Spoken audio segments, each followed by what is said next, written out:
Do you know what it takes to be found guilty of first-degree murder? We're going to discuss that in this video.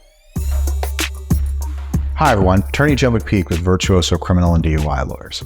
I'm going to start off our series on California homicide defense with a discussion of first-degree murder. This is the most serious type of murder charge that you can face, and if convicted, it can lead to a sentence of 25 years to life. The elements of first-degree murder can be found in the California Penal Code section 189.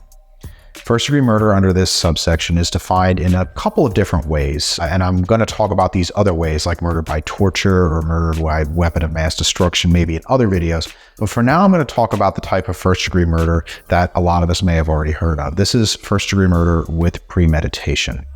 A person is guilty of this offense if the government proves beyond a reasonable doubt that the person killed somebody else willfully, deliberately, and with premeditation.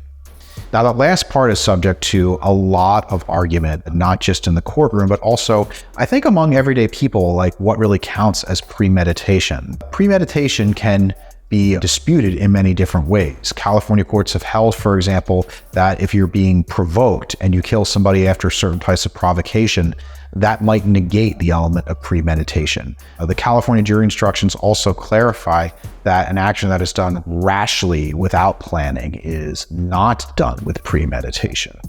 At the same time, premeditation, the settled intent to take another person's life, can be formed in a matter of seconds.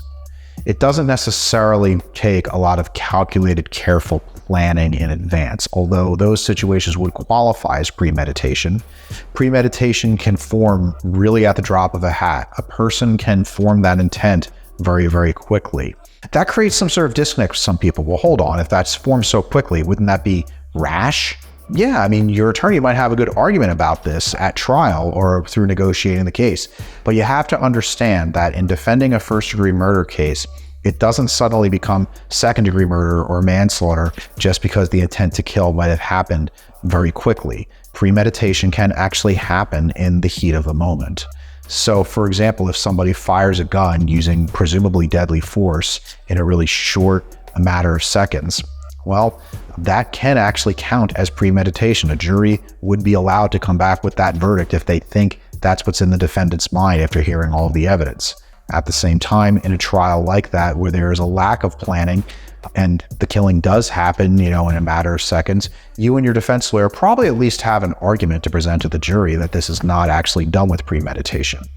Not every case is created equal, and what actually makes a killing count as one with premeditation versus not, whether premeditation is there or not, can really come down to how your jury listens to all the facts and how you and your lawyer are able to interpret them and organize them. There can be a lot of battling in this type of case, as there should be, whether or not a killing is done with premeditation, because it makes a huge difference on how a jury evaluates the case and how your case will resolve.